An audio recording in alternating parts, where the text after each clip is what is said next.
YSR Congress party parliamentary party floor leader 3 సార్లు వరుసగా పార్లమెంటుకి ఎన్నికైనటువంటి మిథున్ రెడ్డి గారు ఒక ఫాల్స్ కేసులో లిక్కర్ కేసు అనేటువంటి ఒక ఫాల్స్ కేసుని ఈ రాష్ట్ర ప్రభుత్వం క్రియేట్ చేసి దానిలో ఆయన్ని ముద్దాయిగా 4వ ముద్దాయిగా పెట్టి ఆయన్ని అనివార్యమైన పరిస్థితుల్లో నిన్న సాయంత్రం అరెస్ట్ చూపించారు. ఈరోజు ఏసీబీ కోర్టులో హాజరుపరచడం జరిగింది. హాజరుపరిచిన తర్వాత ఆగస్టు 1 వరకు కూడా ఆయనకి రిమాండ్ విధించడం జరిగింది. రాష్ట్రంలో ఒక విచిత్రమైనటువంటి పరిస్థితి నడుస్తూ ఉంది. కించిత్తు ఆశ్చర్యం కలుగుతూ ఉంది. ఎందుకు ఈ రకమైనటువంటి పిచ్చి చేష్టలు కూటమి ప్రభుత్వం చేస్తుందో కాస్త హాస్యాస్పదంగాను అనిపిస్తూ ఉంది. ఈ కూటమి ప్రభుత్వాన్ని ప్రజలు ఎన్నుకున్నది అలివిగాని వాగ్దానాలు నెరవేరుస్తారని, ఈ రాష్ట్రాన్ని జగన్మోహన్ రెడ్డి గారి కన్నా అభివృద్ధి చేస్తారని, జగన్మోహన్ రెడ్డి గారి ప్రభుత్వం కన్నా సంక్షేమ కార్యక్రమాలు మరింత వేగవంతంగా మరింత దండిగా ఇస్తారని ప్రభుత్వాన్ని ఎన్నుకుంటే వాటన్నిటినీ పక్కన పెట్టేశారు.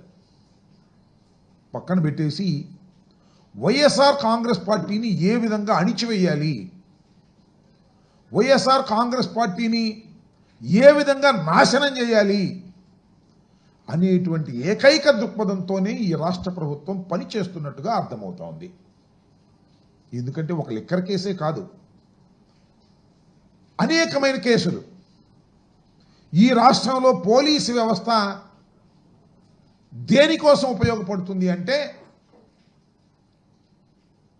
అనేక రకమైన కేసులు, అనవసరమైన కేసులు, సాక్ష్యాధారాలు లేకపోయినప్పటికీ కూడా కేసులు పెట్టి వైఎస్ఆర్ కాంగ్రెస్ పార్టీ నాయకుల్ని, సానుభూతి పరుల్ని ఇబ్బంది పెట్టాలి, బెదిరించాలి అనేటువంటి కార్యక్రమాన్ని చంద్రబాబు నాయుడు గారు వారి అబ్బాయి ప్లాన్ వేసుకొని కుట్రపూరితంగా నడుపుతున్నారు. నేను దానికి ప్రత్యేకంగా ఉదాహరణ చెప్పవలసిన అవసరం లేదు. కొమ్మినేని శ్రీనివాస్ గారి మీద SC/ST కేసు పెడతారు. జగన్మోహన్ రెడ్డి గారు టూర్కి వెళ్తే ఆయన కారు కింద సింగయ్య పడి మరణించాడని ఆయన మీద కేసు పెడతారు. ఆల్ ఫాల్స్ కేసెస్ అని చెప్పడానికి ఇవి కొద్దిగా చిన్న ఉదాహరణలు. ఇవాళ లిక్కర్ కేసు ఫిబ్రవరిలో సిట్ వేశారు. అసలు ఈ ప్రభుత్వం రాగానే ఒక కంప్లైంట్, ఒక పిచ్చి కంప్లైంట్, ఎవరిచ్చారో వారు తెలియదు. ఒక ఆకాశరమణ ఉత్తరంలాగా కంప్లైంట్ ఇవ్వటం, దాన్ని రిజిస్టర్ చేయటం, దాన్ని స్పెషల్ ఇన్వెస్టిగేషన్ టీమ్ అని ఒక దాన్ని వేయటం, దానికి డైరెక్షన్లు ఇవ్వటం, ఎవరెవరిని అరెస్ట్ చేయాలి ఏంటి కథ. చాలామంది అరెస్ట్ చేశారు ఇంతకు ముందు కూడా అనేక కేసుల్లో. సోషల్ మీడియా వర్కర్స్ అరెస్ట్ చేశారు, మాజీ శాసనసభ్యుల్ని అరెస్ట్ చేశారు. అన్నీ ఫాల్స్ కేసులే.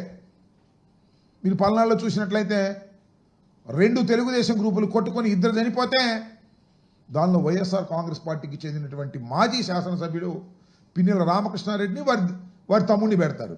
ఎక్కడ అవకాశం దొరికితే అక్కడ కేసులు పెట్టేసి అణిచివేయాలనేటువంటి ప్రయత్నం ముమ్మరంగా సాగుతున్నటువంటి విషయం అందరికీ అర్థమైపోయింది. ఒక్క సంవత్సరంలోనే వెరీ క్లియర్ ఇట్. ఇదొక కేసు. మళ్ళా చంద్రబాబు నాయుడు గారికి, లోకేష్ గారికి ఎవరి మీద కక్ష ఉందో వారందరినీ దీనిలో దూర్చేయడానికి లిక్కర్ స్కామ్. అసలు స్కామే లేదు, లిక్కర్ స్కామ్ నాకు అర్థం కాల. దోపిడీకి వీలుగా నూతన మద్యం విధానాన్ని వైఎస్ఆర్ కాంగ్రెస్ పార్టీ తీసుకొచ్చింది అనేటువంటి మాట మాట్లాడుతున్నారు. ఎస్, వైఎస్ఆర్ కాంగ్రెస్ పార్టీ అధికారంలోకి వచ్చిన తర్వాత ఒక నూతనమైన విధానాన్ని తీసుకొచ్చింది. దానిలో ఎవ్వరి ప్రమేయం లేదు, ప్రైవేట్ ప్రమేయమే లేదు, టోటల్గా గవర్నమెంటే. డిస్టిలరీల దగ్గర నుంచి లిక్కర్ను తీసుకోవడం, అవుట్లెట్స్ అన్నీ కూడా గవర్నమెంట్వే. ఎక్కడ ప్రైవేటు వారి జోక్యం లేదు. ఇవాళ అన్ని ప్రైవేటు వారి జోక్యం. బెల్ట్ షాపులు ఎక్కడ పడితే అక్కడ విచ్చలవిడిగా అమ్మటం, ఎంఆర్పి రేటు మీద 10, 20 అమ్ముకోవడం, ఇలా విచ్చలవిడిగా ఇవాళ చేస్తున్నారు. కానీ వైఎస్ఆర్ కాంగ్రెస్ పార్టీ అధికారంలోకి వచ్చిన తర్వాత మద్యాన్ని నియంత్రించాలి కనీసం అని మద్యం వాడకాన్ని తగ్గించి రేట్లు పెంచి ఆదాయాన్ని పెంచినటువంటి సందర్భం. ఎక్కడా కూడా ప్రభుత్వానికి నష్టం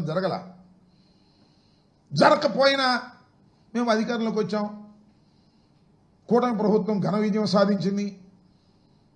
చంద్రబాబు నాయుడు గారి ప్రభుత్వం, జగన్మోహన్ రెడ్డి గారికి కేవలం 11 సీట్లే వచ్చాయి. దీనిలో ఎవరెవరు ఉన్నారో కక్ష కట్టేసి వారందరినీ తీసుకొచ్చి లోపల పెట్టేయాలి అనేటువంటి కార్యక్రమంలో వాళ్ళ చంద్రబాబు నాయుడు గారు ఈ సిట్టు పవిత్రం చేస్తూ ఉంది. నేను మనవి చేస్తున్న 3 సార్లు గెలిచాడండి మిథున్ రెడ్డి గారు. 47 years, is an young man.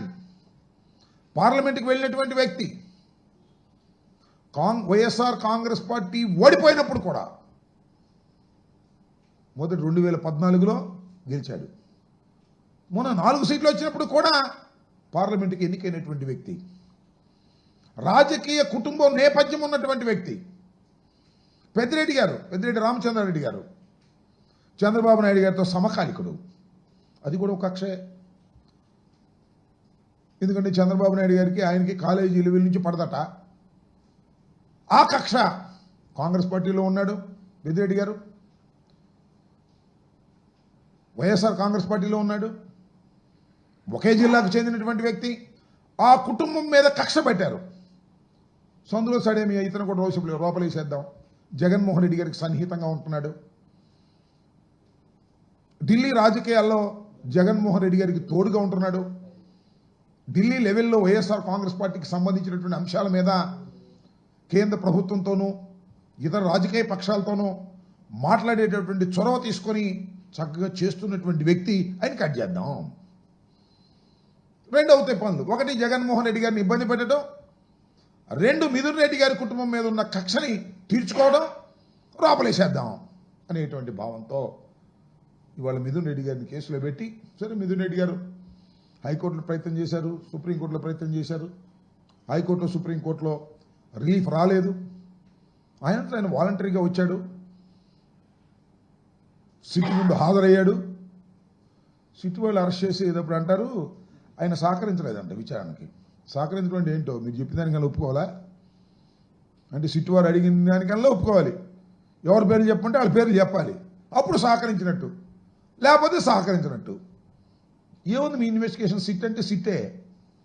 Chandrababu sit అంటే సిట్టు, లోకేష్ సిట్ అంటే సిట్టు. దానిలో ఎవరిని పెట్టాలంటే వాళ్ళని పెట్టవచ్చు, రాంబాబుని పెట్టాలంటే పెట్టచ్చు, ఇదిగో మిమ్మల్ని పెట్టాలన్నా కూడా పెట్టవచ్చు. ఎవరిని పెడితే వాళ్ళని పెట్టేసి లోపల వేసేసి వైఎస్ఆర్ కాంగ్రెస్ పార్టీని అణిచేస్తాం. మీ వల్ల కాదని చెప్తా ఉన్నా. ఎన్ని వందల మందిని మీరు అరెస్ట్ చేసినా, ఎన్ని వందల మందిని మీరు జైలుకు పంపినా, ఎంతమంది నాయకుల్ని మీరు పంపినా వైఎస్ఆర్ కాంగ్రెస్ పార్టీని అణచలేరు. ఇది తెలుసుకోండి మీరు. ఫస్ట్ ఆఫ్ ఆల్ ఇది మాకేం కొత్త కాదు. రాజశేఖర రెడ్డి గారు మరణించినప్పుడు, ఆ తర్వాత వైఎస్ఆర్ కాంగ్రెస్ పార్టీ ప్రారంభించాలని ఓదాయాత్రకు వెళ్ళినప్పుడు మీరు ఎంతమందిని అరెస్ట్ చేశారే? అప్పుడు చంద్రబాబు నాయుడు గారు సోనియా గాంధీతో ములాఖాత్ అయిపోయాడు. ఇద్దరు కలిసిపోయారు ములాఖాత్ అయిపోయి.